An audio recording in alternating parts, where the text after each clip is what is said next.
Welcome to Inside Their Houses title. A Tragic End in Santa Fe. The untold story of Gene Hackman and Betsy Arakawa's last days in the quiet hills of Santa Fe, New Mexico.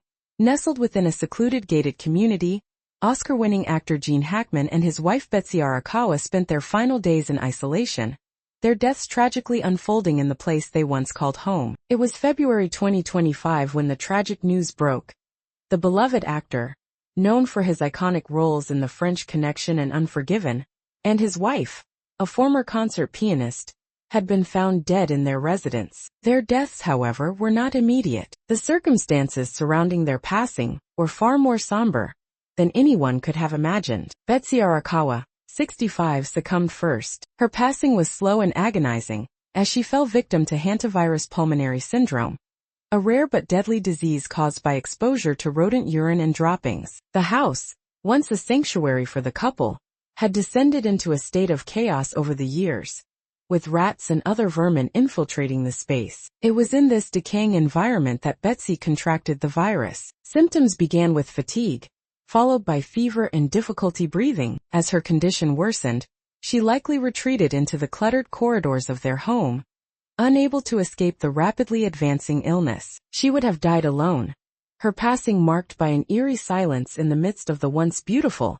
but now neglected home. She was found collapsed just outside the kitchen, a tragic and heartbreaking scene of a life cut short far too soon. The following days were grim for Gene Hackman. At 95 years old, the veteran actor had been suffering from advanced Alzheimer's disease, which had robbed him of much of his ability to care for himself. His condition had been deteriorating for years, and Betsy had been his primary caregiver, managing his medications and daily needs.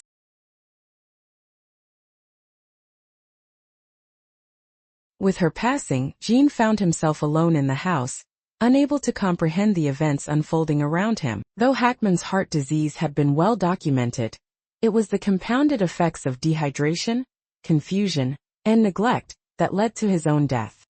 He was found in a recliner, facing a window with no awareness of the tragedy that had unfolded within the same walls. Gene's passing was quiet, a faded echo of a life that had once captured the world's imagination. It wasn't until weeks later, when neighbors noticed the lack of activity and rising piles of uncollected mail, that authorities were alerted. What they discovered when they entered the house was both shocking and saddening. The residence, once a sprawling and beautiful space, was now a haunting reflection of years of neglect. The floor was littered with clutter, rooms blocked off by boxes and furniture, and the unmistakable signs of rodent infestation were everywhere. What had once been a home designed with care and attention had become a breeding ground for disease. Inside, police found the couple's mummified remains, Gene Hackman's body still slumped in the chair, Betsy's near the kitchen. The scenes were tragic, but they spoke to the deep isolation the couple had endured in their final days. Despite their fame,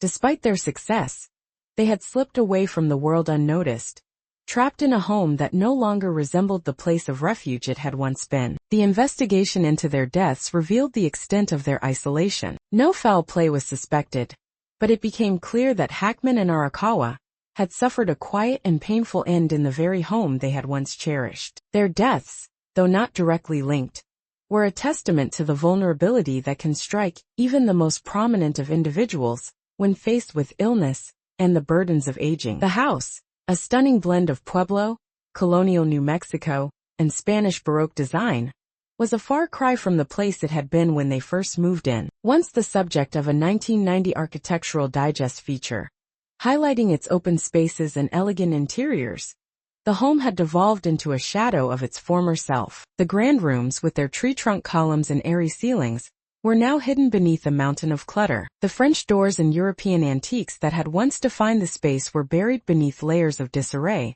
making the home uninhabitable. The tragedy of Hackman and Arakawa's deaths would become a haunting reminder of the dangers of isolation and neglect, of a home turned into a silent witness to the couple's final moments. Their story, marked by a profound sadness, was one of love, aging, and the stark reality of growing older. Gene Hackman, one of Hollywood's great actors, and Betsy Arakawa, his devoted wife, had quietly slipped away in the home that once held so much life, an ending that no one could have predicted, yet one that would leave an indelible mark on the history of both their lives and their final days together.